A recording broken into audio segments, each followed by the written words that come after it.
Shalom, shalom aux princes et princesses de l'Éternel, shalom aux élus de Christ, aux ambassadeurs et ambassadrices de l'Éternel. C'est toujours avec un immense plaisir, joie que nous nous retrouvons afin de pouvoir échanger, nous exhorter sur la parole de notre Seigneur, la parole qui est esprit et vie, la parole qui est notre pain quotidien. Bien-aimés, si c'est la première fois que vous tombez sur cette page, veuillez juste vous abonner, liker, partager la vidéo. Le Dieu que nous servons, avec lui, il n'y a pas de hasard. Ce n'est pas un hasard que vous soyez tombés sur cette page. Aujourd'hui, nous allons continuer avec la nouvelle naissance. Qu'est-ce que la nouvelle naissance? Es-tu né de nouveau? Aujourd'hui, nous voyons plusieurs problèmes dont l'Église traverse et nous comprenons que la base de ces problèmes, c'est manque d'enseignement. Les gens ne sont réellement pas des nés de nouveau. Plusieurs sont seulement là par suivisme. Plusieurs sont là parce qu'ils veulent des miracles. Mais la nouvelle naissance, qui est la porte d'entrée, ils ne sont pas passés par là. C'est pour cela que nous sommes en train d'échanger sur ce grand thème. Qu'est-ce que la nouvelle naissance? La nouvelle naissance, c'est le fait de quitter la nature de la chair à la nature de l'esprit. Quitter la nature du péché à la nature de justice. De vivre la vie de justice. Le fait de quitter des ténèbres à la lumière admirable de notre Seigneur, accordé à Colossiens 1, 12, 14. Il nous a délivrés et il nous a transportés des ténèbres à sa lumière admirable. La nouvelle naissance, c'est le fait de porter la nature divine, de quitter de la haine à l'amour. La nouvelle naissance, bien-aimée, commence à se manifester de l'intérieur. Lorsqu'on parle de nouvelle naissance, vous deviez comprendre qu'il y a l'ancienne naissance. L'ancienne naissance, comme nous l'avons dit dans la première vidéo, c'est la naissance adamique et la naissance biologique. Donc la naissance entre un père et une mère, un homme et une femme, et vous êtes nés. Ça, c'est la naissance biologique. Mais la nouvelle naissance, bien-aimée, en Christ Jésus, veut tout simplement dire que nous sommes devenus de nouvelles personnes. Le passé que nous avons avant là, tout est effacé. Nous sommes encore devenus de nouvelles personnes. Donc, le Seigneur a encore recréé ces nouvelles personnes-là. Donc, nous sommes créés de nouveau. Et ce n'est pas cette nouvelle créature que nous entrons dans le royaume de Dieu. Et comment naître de nouveau? Pour comprendre bien comment naître de nouveau, bien-aimé, allons dans Acte 2. Parce que dans Acte 2, lorsque les apôtres se sont enfermés dans la chambre haute, et qu'ils ont reçu le Saint-Esprit le jour de la Pentecôte, ils sont sortis, ils ont commencé à prier dans de nouvelles langues et ils sont sortis. Des gens pensaient qu'ils étaient ivres. C'est où l'apôtre Pierre prend la parole et il dit ceci. Il parle de Jésus-Christ. Il explique qui est Jésus, l'œuvre de la croix. Il explique comment le peuple israélite a vécu, comment au travers de David, il y a telle chose qui s'est passée. Il fait d'abord comme un résumé. Il explique. Et maintenant, lorsqu'il explique, écoutez, Acte 2, verset 37. Après avoir entendu ce discours dans la prédication, il eut le cœur vivement touché et dire à Pierre et aux autres apôtres, hommes frères, que ferons-nous? Donc pour naître de nouveau, il faut que tu écoutes la parole de Dieu, qu'on te prêche l'évangile de la croix. Qui est Jésus? Ce qu'il a fait à la croix, à la résurrection. Comment ça s'est passé pour qu'il vienne sur le monde, pour qu'il vienne dans ce monde. Qu'il est Dieu. Qu'on te présente la personne de Jésus. On te dit qui il est dans l'Ancien Testament. au fur et à mesure que tu comprends, tu te retrouves saisi, vivement touché. Et ils ont dit, c'est ça qu'ils, comme ils sont touchés, ils ont dit, homme frère, que faut-il faire? Acte 2, 28, 38. Pierre leur dit, repentez-vous et que chacun de vous soit baptisé au nom de Jésus-Christ pour le pardon de vos péchés et vous recevrez le don du Saint-Esprit. Donc lorsqu'on te prêche l'évangile, tu es touché. Tu crois, tu es touché. Pourquoi? Parce que tu crois en ce qu'on t'a dit. Tu te vois sale, tu te vois souillé, tu te vois une autre personne qui n'est même pas digne de mériter cela. C'est ça que qui demande, mais qu'est-ce que nous allons donc faire? Toutes ces bonnes choses que nous comprenons, qu'est-ce que nous allons maintenant faire? C'est où on leur dit, c'est de se repentir. Se repentir, donc se détourner de leur mauvaise voie afin de venir servir le Seigneur. Donc pour naître de nouveau, ce n'est pas qu'on va te raconter, viens à Jésus le miracle. Tu peux aller là-bas, tous les jours vous chassez les démons, vous faites des ceci. Tant que tu n'as pas compris la parole et tu as eu la révélation de cette parole-là, tu ne peux pas être né de nouveau. Parce que il y a des personnes qui vivent même, ils ne vivent pas dans des vies de désordre là, mais qui n'ont pas reçu Christ, ils ne sont pas nés de nouveau. Parce qu'il y a des gens qui forcent d'eux-mêmes pour ne pas vivre dans le péché, ou naturellement même, ils n'aiment pas trop les vies de débauche, les ceci, ils mènent leur petite vie simplement. Mais qui n'ont pas Christ, ils ne sont pas nés de nouveau. Maintenant, d'autres qui sont allés dans des assemblées, qui n'ont pas reçu la véritable parole. Parce qu'il y a la parole qu'on te prêche, comme nous venons de voir, qui t'amène à être saisi, à te dire non, je vais servir ce Dieu-là. Si tu passes tout le temps dans ces genres de discours, de miracles, de comment faire pour avoir ceci, les guérisons, tu ne pourras pas être né de nouveau. Être né de nouveau, c'est qu'on te prêche l'évangile, l'évangile de la croix, qu'on te présente la personne de Christ. Comme la Bible dit dans le livre de Corinthiens, il a plu au Seigneur de nous sauver et de nous sauver au travers de la prédication de la croix. Donc, ils ont présenté l'œuvre de la croix et ils étaient saisis. C'est ça. Et lorsqu'on est né de nouveau, la parole nous dit dans le livre de Corinthiens, lisons également dans ce livre, 2 Corinthiens 5, le verset 17. Lorsque tu as cru, tu es saisi. Si quelqu'un est en Christ, il est une nouvelle créature. Donc, il est né de nouveau. Si quelqu'un est en Christ, être en Christ veut dire tu as cru. Les choses anciennes sont passées. Voici, toutes choses sont devenues nouvelles. Lorsque tu crois en Christ, ça veut dire que tu as un passé. Le passé, c'était que les malédictions de ta famille, c'était sur toi. Tes propres péchés, c'était là. Ce que tu as hérité de tes parents, tes aïeux, tout ça, c'était sur toi. Ce que tu as hérité d'Adam, d'Ève, c'était sur toi. Mais lorsque tu es en Christ, tu reçois l'évangile, tu crois, tu deviens une nouvelle créature. Donc tout ça, c'est du passé. Tu deviens une nouvelle personne. Tu deviens comme quelqu'un qui est un bébé né de nouveau. Parce que lorsque tu crois directement, c'est où tu entres dans la famille. Tu entres dans la famille de Dieu, c'est où tu commences à être considéré comme citoyen du ciel.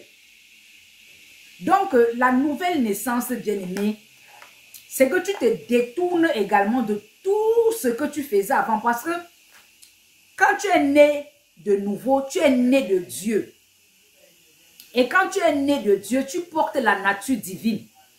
Tu vas te rendre compte que quelqu'un qui est né de nouveau, les signes, c'est qu'il aime les choses de Dieu.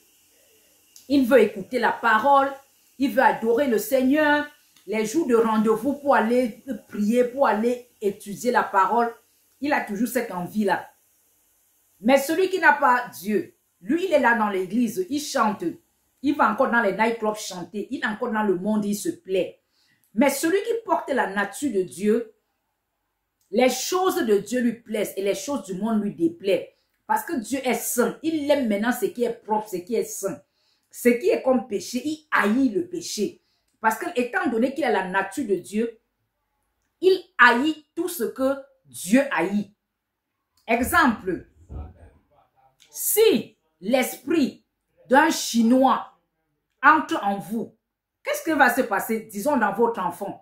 Votre enfant, vous allez voir qu'il va commencer à aimer la nourriture chinoise, commencer à aimer des choses des Chinois, les chanxing, les bagarres des Chinois, les luttes des Chinois, là, le kung fu, le kung chi. Il va commencer à aimer cela et se déplaire de ce qu'il était dedans avant. Parce qu'il porte cette nature, cette vie-là, cet esprit de Chinois-là. De la même façon, lorsque tu deviens enfant de Dieu, né de nouveau, c'est-à-dire tu es né en Christ, tu vas aimer les choses de Christ, tu vas manifester la nature de Christ et ce qui n'est pas de Dieu en toi, tu vas abandonner. Quelqu'un qui est né de nouveau, le péché pour lui n'est pas un problème. Il ne se bat pas pour ne pas vivre hors du péché. Donc celui-là, on n'a même pas besoin de marcher derrière lui, vivre dans la sanctification. Parce que c'est une nature en lui, il a la nature de sainteté, la nature divine. C'est lui maintenant qui abandonne cela. Il voit les choses, ça le sent même. Il ne veut plus. Parce que l'esprit qui en lui n'accepte plus cela. Mais celui qui n'est pas né de nouveau, lui, il continue. Exemple, si vous prenez peut-être un petit animal, on peut dire un agneau. L'animal qui est propre là, vous mettez la bouche sur lui, il ne sera pas content. Il va chercher à aller se laver, à enlever les saletés. Mais le porc, parce qu'il a cette nature de saleté, quel que soit ce que tu vas faire, il va entrer dans la boue. Il sera content, il va passer tout son temps dedans. Il va même encore voir l'autre bout, aller entrer dedans, jouer, sauter dans cette boue-là. Mais celui qui est un animal propre, qui n'aime pas la saleté, je ne sais pas si l'agneau, je crois que l'agneau aussi n'aime pas la saleté. Comme les poules, quand tu verses la saleté sur lui, il va faire prrr, sur les ailes là pour enlever. Il va taper les ailes là pour enlever parce que ce n'est pas de sa nature d'être avec les saletés. Mais le porc, papa, le porc va dire que oh, j'ai trouvé mon papa. Il va dire qu'on m'a mis dans ma nature. Il sera content. Donc, si tu te sens encore que tu fais des efforts pour vivre la vie de Dieu, pour vivre dans la sainteté, comme on dit, sache qu'il y a un problème, tu n'es pas encore né de nouveau. Il faut chercher encore la parole parce qu'on est au travers de la parole. C'est un peu ça. Donc, nous allons comprendre que lorsque nous naissons de nouveau, nous sommes de nouvelles créatures. On n'est plus les choses anciennes sont passées, toutes choses sont devenues nouvelles. Donc, naître de nouveau veut dire une nouvelle création, quelque chose qui n'a jamais existé. Nous n'avons jamais existé. Nous sommes des nouvelles créations en Dieu. Quelqu'un qui n'a plus de passé, qui vient de naître, celui qui croit et qui pratique la parole de Dieu. Le passé est passé. Quelqu'un qui est né de nouveau, ce qui le caractérise, c'est que sa vie ne dépend plus des circonstances. Vous ne pouvez plus le freiner. C'est ça que Jésus a dit dans Jean 3. Que celui qui naît de nouveau est comme le vent. Tu ne peux pas l'arrêter. Tu ne peux pas le freiner. Tu ne peux pas le bloquer. On ne bloque pas quelqu'un qui est né de Dieu. Quelqu'un qui est assis dans les lieux célestes avec Christ. Tu ne peux pas le bloquer. Tu ne peux pas. Parce qu'il est comme le vent. Tu ne peux pas arrêter le vent. Tu ne peux pas. Donc, il est une nouvelle créature. Il a la nature de Dieu. Il a été créé en Christ. Lisons un verset biblique très intéressant, bien aimé. Dans Éphésiens 2, 10. Car nous sommes son ouvrage. Nous sommes son ouvrage. C'est-à-dire, c'est lui qui nous a modelé, il nous a arrangé là. Fait de nous de nouvelles personnes. Et la parole continue en disant, ayant été créés en Jésus-Christ pour de bonnes œuvres. Nous sommes son ouvrage, dont les nés de nouveau sont l'ouvrage de Dieu, étant été créés en Jésus-Christ. Donc c'est lui, au travers de cette nouvelle naissance, qui nous a créés. Il nous a fait. À la croix, c'est où l'Église naît. Donc lorsque Jésus meurt, nous sommes crucifiés avec lui à la croix. Nous sommes ensevelis. Il fait 3 jours dans le cercueil. Dans le tombeau, c'est où il est en train de créer la nouvelle créature. C'est où la nouvelle créature est en train d'être créée. Et il sort en nouveauté de vie. Et il sort pour que nous, ceux qui auront cru en sa parole, en lui, sortent en nouveauté de vie. Donc, lorsqu'on est devenu, au travers de la mort, l'ensevelissement, la résurrection de Christ, qui est la nouvelle naissance, qui est un acquis de la croix, les enfants de Dieu sont devenus de nouvelles créatures. Lorsque tu crois en l'œuvre de la croix, tes péchés sont pardonnés. Donc un enfant de Dieu, c'est celui qui est conscient que son péché a été pardonné. Il est saint, il n'a plus de péché en lui. La vie pécheresse n'existe plus dans sa vie. Car la vie de Christ est en lui. C'est la vie de Christ qui est en lui qui produit cette haine pour le péché, car il a le Saint-Esprit. Maintenant, quand tu es enfant de Dieu, tu comprends que tu es assis avec Jésus-Christ dans les lieux célestes. Et tu comprends que tu es devenu membre d'une nouvelle famille. Donc, lorsque tu es devenu enfant de Dieu, le ADN de ta famille biologique, là, ce n'est plus ça qui coule dans tes veines. Par la foi, tu deviens membre de la famille de Christ. Tu marches également. Celui qui est né de nouveau marche en nouveauté de vie. Il sait que les anciennes choses qu'il faisait là, ce n'est plus ça. Les bars, les boîtes de nuit, les impudicités, chercher les femmes, parler n'importe comment, les congosa, les songo. Il laisse ça derrière lui. Il marche en nouveauté de vie. Il renouvelle son intelligence. Donc les élus sont devenus l'habitation même de Yahvé, c'est-à-dire notre corps est le temple du Saint-Esprit. Le Saint-Esprit demeure en nous. Demeure en nous par son esprit.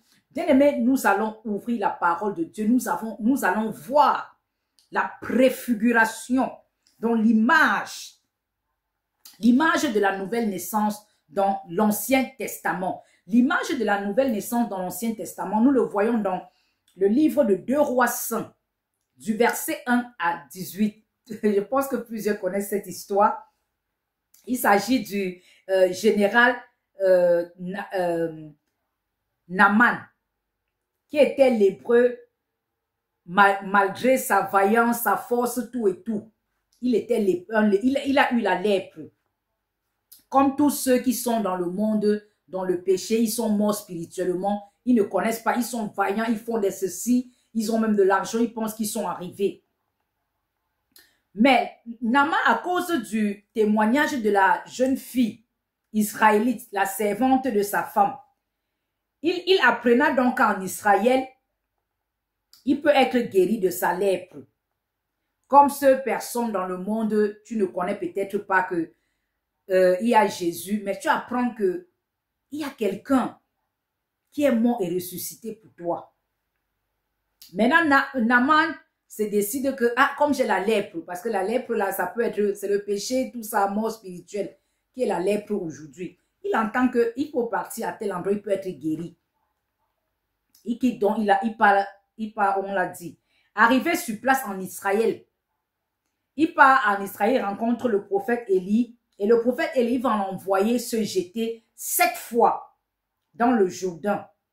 Donc, c'était l'image, parce que comme on a toujours dit sur cette page, l'Ancien Testament, c'est l'image des choses à venir. Donc, quand tu vois quelque chose dans l'Ancien Testament, ça va s'expliquer dans le Nouveau Testament. Maintenant, Naaman suit ce qu'on a dit. Après d'être allé, on a dit qu'il se jette 7 fois dans le Jourdain.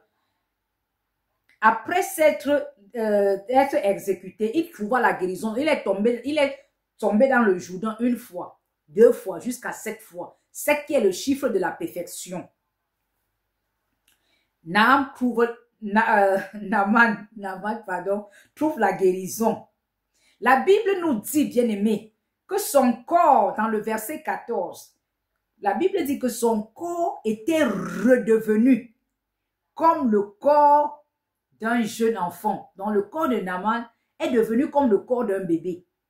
Donc lorsque tu nais de nouveau, de l'intérieur, tu deviens comme un tout petit bébé. Tu recommences à zéro. C'est ça que lorsque tu nais de nouveau, tu dois encore apprendre des choses parce que tu es quelque part dans un royaume où tu n'as pas été, dans un royaume où tu ne connais pas. Tu vas changer ton intelligence, changer toutes les éducations que tu as eues pour les parler n'importe comment, chercher les femmes n'importe comment, parler comme les Congosala, tout ça. Tu vas renouveler ton intelligence au travers de la parole en changeant ta façon de penser. C'est ça qu'il est devenu comme un tout petit bébé. Sa peau, il est devenu... Donc, dans la Bible, nous comprenons que la lèpre, comme je viens de le dire, signifie le péché, qui est dans Lévitique 13. Parce que dans l'Ancien Testament, le lépreux devait vivre hors de l'assemblée. Souvenez-vous, dans l'Ancien Testament, quand tu es lépreux, on t'enlève, tu pars hors du camp, hors de l'endroit où les autres vivent. Tu pars là-bas vivre. Tu n'es pas avec les autres. Ne viens pas souiller les gens avec tes choses-là. Donc, il devait vivre dans l'assemblée. Comme aujourd'hui, celui qui vit dans le péché doit être mis hors de l'église. Celui qui est encore dans le péché, bien-aimé, il n'est pas encore né de nouveau. Il n'est pas encore enfant de Dieu. Il doit être mis hors de l'église. Donc, dans l'Ancien Testament, quand on mettait les lépreux hors du camp, ça préfigurait le péché. Ceux qui sont dans le péché, ceux qui sont morts spirituellement, ils devaient vivre hors du camp. De la même façon, l'assemblée des saints, ceux qui sont dans le péché, qui ne sont pas nés de nouveau, ne vont pas faire partie de l'assemblée d'aujourd'hui. Ils ne font pas partie de l'église. Ils peuvent se réunir là, mais ils ne sont pas église. C'est ça la différence. Donc, le Jourdain est un fleuve et en tant que tel, le Jourdain dont Naaman est tombé 7 fois. Cette Jourdain-là préfigure, ça représente l'image de la parole et du Saint-Esprit.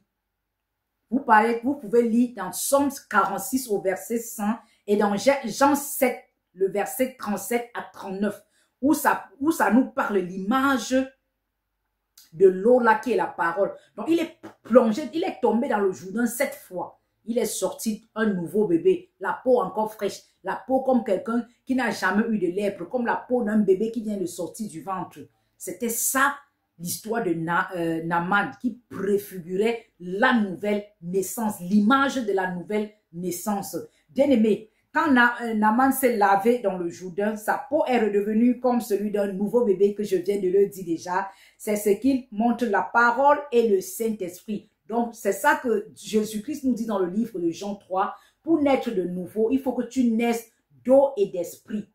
L'eau qui est la parole que nous avons parlé la dernière fois et le Saint-Esprit qui est l'Esprit Saint.